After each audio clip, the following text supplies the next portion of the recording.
animation studios don't matter as much as we like to think they do. While it's easy shorthand to say X studio is producing or adapting a new anime, what generally actually matters is the director and staff that's on the production. With a few key exceptions, a studio is often just a brand name to stick on the promotional material. But there are those exceptions. Studios who have a cohesive style, staffing, and schedule with a guarantee that whatever they produce, it'll be good. Because sometimes the studio producing an anime does matter, because sometimes that studio is Studio Trigger. Now, Trigger's not totally immune to this either. When most people think Trigger, they don't think about the atmospheric direction of Akira Amemiya and the SSSS series, or the bold yet slightly refined style of Yo Yoshinari and Little Witch Academia and BNA. They think big bombastic action, like Kill la Kill and Promare. They think Hiroyuki Imaishi. Of the 20 or so anime I have ever given a 10 out of 10, Imaishi has directed 3 of them. And now after Cyberpunk Edgerunners, he has directed 4 of them. There was no better studio and no better director to take on the grimy, bloody, over-the-top world of Night City. But throw in an episode storyboarded by Amemiya and character designs plus animation direction from Yoshinari, and I think Edgerunners might be the most Trigger production since Kill la Kill a decade ago. And all of that is just a very technical and long-winded way to say that Cyberpunk Edgerunners absolutely bangs. Anytime Trigger announces a new production, I get excited, but Edgerunners left me a bit more muted than most. I love the original world of Cyberpunk, but an adaptation of a big-budget Western IP screamed more marketing cash-in than eccentric Trigger art piece to me. And boy, have I never been happier to be wrong. The show is outstanding, fully realizing the world of Cyberpunk perhaps better than the game is able to do, while providing a tight, fast-paced story that hits harder in 10 episodes than most full-length shows can do in 24. Looking at you, Frank.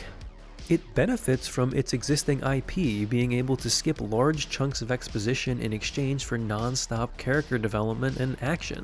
It's also able to toe the line between being accessible for newcomers while also catering to those of us who do know the ins and outs of the world. Now, I'm not a Cyberpunk lore fiend by any means, and I haven't fully played the CD Projekt Red game, but I have done a decent amount of reading, and immediately being able to pick out big landmarks and see certain parts of the world in such stylish motion was a treat. In fact, I do think the show is better with pre-existing knowledge of Cyberpunk.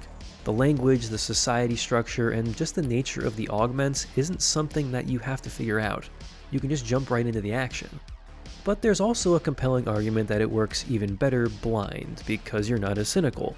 You don't know how things work, and you may not expect some of the outcomes that the show does provide, leading to a bit more edge-of-your-seat suspense. Regardless of the way you enter it, though, you leave Cyberpunk Edgerunners changed. Personally, I spent the next 2 days in an emotional stupor the likes I haven't seen from a binge in quite some time. It is kinda crazy though that the show was only 4 episodes long. You'd think they'd want to tell a bit more of a story than that, but who am I to take that wonderful ending away from them? And that's what I will continue to tell myself before I cry myself to sleep. As I established earlier, the show is 10 episodes, and it's 10 episodes of raw, unadulterated insanity. From the opening seconds all the way through the ending credits, the show is bombarding your senses with blood, sex, and death. It does manage to step back often enough to not burn you out, but make no mistake, the show doesn't have to constrain itself to normal television censorship laws, and it's gonna make the most of it. For me at least, it's the perfect amount of over-the-top M-rated. It never felt overly gratuitous, well beyond the intended gratuitousness that comes with the setting, but certainly drove home the point of what kind of city this is.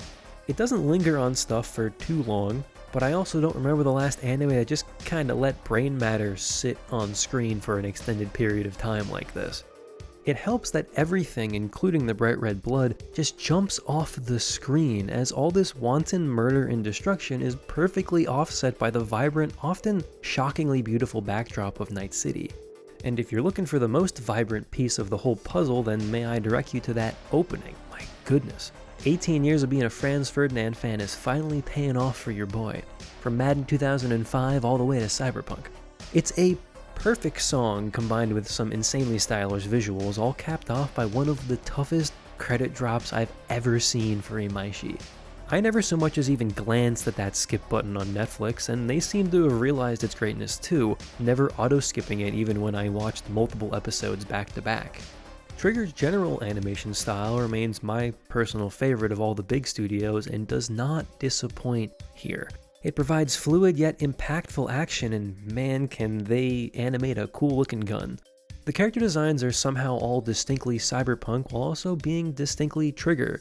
Yes, Imaishi, please continue to make one of your main characters a branch off the Leo tree, I am not complaining.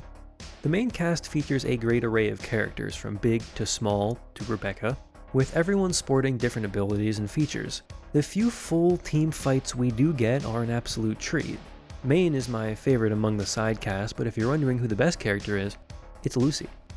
I'm not even going to write a joke for this part, it's Lucy. I love Lucy. It's an American television sitcom. Lucy's design is just so good. Her hair is so cool, she's so cool, she's got the cool wires and can do the brain hack thing, and she just wants to go to the moon, and she is far and away the part of Edgerunners that will live on forever in the community. Alongside Rebecca. This is not to undersell David, Lucy is just that good. David, for his part, is a spectacular main character that I think really embodies the effect cyberpunk societal norms have on a person, while also being a kick-ass dude who's easy to root for. He doesn't get a Simone-like arc due to the length of the show, but you do get to see him grow into his own, and it's quite nice. He also just looks really cool from the start, so that's an added bonus. I would like to buy his jacket as soon as possible. The entire story is incredibly human, and really plays the setting to its fullest potential. Instead of the off-the-wall chaos that the initial trailer appears to represent, what Cyberpunk actually provides is a heartfelt tale of giving up yourself, sacrificing even your own humanity to help achieve the dreams of the ones you love. It's a story about how the house always wins, but that doesn't make your achievements meaningless. It's a very emotional-driven piece, and that really makes all the action have that much more weight. From this point on, I will be at least showing, if not outwardly mentioning, some spoilers, and while I generally like to keep things vague, I also have a lot to say, so if you're still here and you haven't watched Cyberpunk, what are you doing? Go right now, and watch it. Do it. Do it for Lucy. Okay, so the first 6 episodes are perfect. If the show ended after episode 6, I would have been upset but not mad. Every single episode is just chock full of iconic moment after iconic moment that will stick in my head forever. The setup of episode 1 alongside Katsuo's JoJo impression, the first Sandy usage in the Moon BD in episode 2, Maine turning a man into Mountain Dew Code Red in episode 3, Pilar's shocking death in the Moon Kiss in episode 4, David's wacky XBD adventure and really his entire conversation with Kurosaki in episode 5, and then just every single second of episode 6. Episode 6, Girl on Fire, is the best episode in the series. It's just an absolute style masterclass, providing the most stunning visuals in the entire show, with a climax that I honestly cannot do justice through my words. But I am confident that if you have seen the show, you understand the pure, guttural emotion on display. The episode director of episode 6 is Yoshiyuki Kaneko, who also directed episode 1 and 9, killing it with all 3. But the main reason I wanted to mention Kaneko is because he directed episode 14 of Darling in the Franxx, aka the Ichigo episode that destroyed the internet briefly, and I just found that too funny not to mention. Kaneko is clearly immensely talented, and one has to wonder if he might get his own production sometime soon. The storyboards for episode 6, as well as the OP, were by Kai Ikarashi, who previously did the storyboards for what are widely regarded as the best episodes of Dynazenon and Gridman, 10 and 9 respectively. I cannot say I am an expert on this kind of stuff, so if I'm noticing this level of quality, then your storyboards absolutely kick ass. And that's truly what allows Trigger to take things to the next level. They have this amount of talent available to do a single episode storyboards instead of having to stretch them thin all over the place. The fact that Imaishi himself doesn't even direct an episode, he does some of the storyboarding for episode 10, is a testament to the talent Trigger has in their stable. A talent we'll only get to see more of, as they currently have 3 other productions in the pipeline.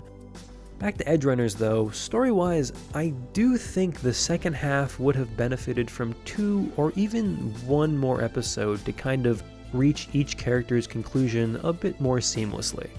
David in particular kinda goes 0 to 100 very quickly, especially with how jarring the time skip is. Part of this is probably me just wanting more casual time with these characters, as things start to pop off pretty quickly after episode 7 establishes itself.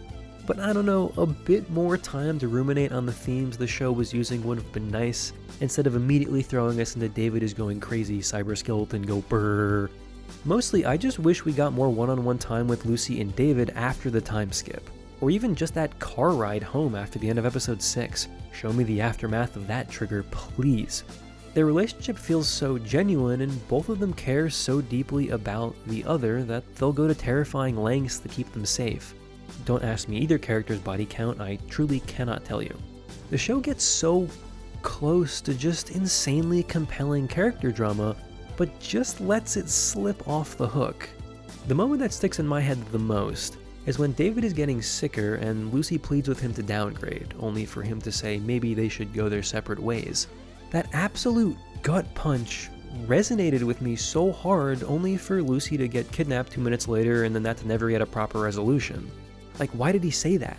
To keep her safe, I guess? But after all they've been through together, you don't just casually say something like that. Like, you can unironically see the moment where her heart starts breaking, and then she spends the rest of the show captured while David turns into a Gundam. Maybe I'm expecting too much from my interpersonal drama in the shooty blood shower sex show, but that's how good it is at writing its characters. It just leaves me wanting more. Especially with how good Rebecca and David's rapport gets over the last few episodes, providing some of the funniest banter in the entire show. Also, while I'm nitpicking, I'd just like to say that they did my girl Rebecca so dirty, and I will never forgive them for that. It is by far the most out of place death in the entire show, and didn't really need to happen, in my opinion. I am going to be that person who buys Cyberpunk 2077 just to find Adam Smasher and finish the job. Anyway, those are all nitpicks, not actual issues. I've just had a lot of time to think about this show and I need to get it out somewhere. For all the over-the-top action this show does pride itself on, it also doesn't skimp on the details, dropping hints and very cool foreshadowing all over the place. From Lucy casually mentioning she only hits Arasaka suits to a personal favorite scene of mine at the end of episode 4, where David and Lucy are arguing and she tells him they're nothing alike. He responds why, and she grips the back of her head, seemingly ready to expose her deep dive port to him, which the audience doesn't know about yet, before he interrupts. There's also a nice little quirk they added to the opening song too, and hat tip to Jeff Mother's Basement Thew for making me realize this on Twitter, but in the original version of This Fire, the chorus is "I'm gonna burn this city, burn this city." In the opening version, the city part is removed, seemingly to represent that none of the characters in the show have the power to inflict lasting change or even damage to Night City. It's the stuff like that you miss on your first watch through, and honestly isn't even that crucial to telling a good story. But it shows the amount of love and care that went into telling this story, and I'm sure there are more moments that I missed on rewatch. The show is so very dense, and that's what makes it as great as it is. It's the kind of story that I think the game wishes it was able to tell. And boy does it have an ending to match. An absolutely bombastic string of action set pieces contrasted with the visualization of David's psychosis, and ultimately capped off by a scene that not only calls back to episode 2 visually, but closes the book that it opens, giving us one last beautiful, shining moment of tenderness before the status quo engulfs the living, leaving nothing but emotional oblivion and a bittersweet apology. Sorry, wish we could go to the moon together. So even if I think the finale speedruns some stuff, or I wish it was a happy ending, it is an undeniable truth that this is an incredible, moving, hell of a story. And paired with all that direction and style I mentioned earlier, along with a blistering soundtrack and breathtaking vocal performances — I never knew Aoyuki had such range, my goodness — it creates a complete package that is unrivaled by any comparable production. So far, 3/4 of the way through 2022, this is my anime of the year, and it isn't very close. It's such a perfect little package, and I honestly don't want a season 2. I don't want any shot of soiling the pristine story Edgerunners just took me on. I don't want any more closure because I'm afraid of what it might be. All I want is to be able to listen to I Really Want to Stay at Your House Again without crying. You're not remembered as a cyberpunk by how you lived. You're remembered by how you die. And if that's the case, then Cyberpunk Edgerunners had the most beautiful death of all. Its time was short, but it made sure to go out in a pure blaze of perfection. Cyberpunk Edgerunners is art, and Cyberpunk Edgerunners is going to stick with me for a very, very long time.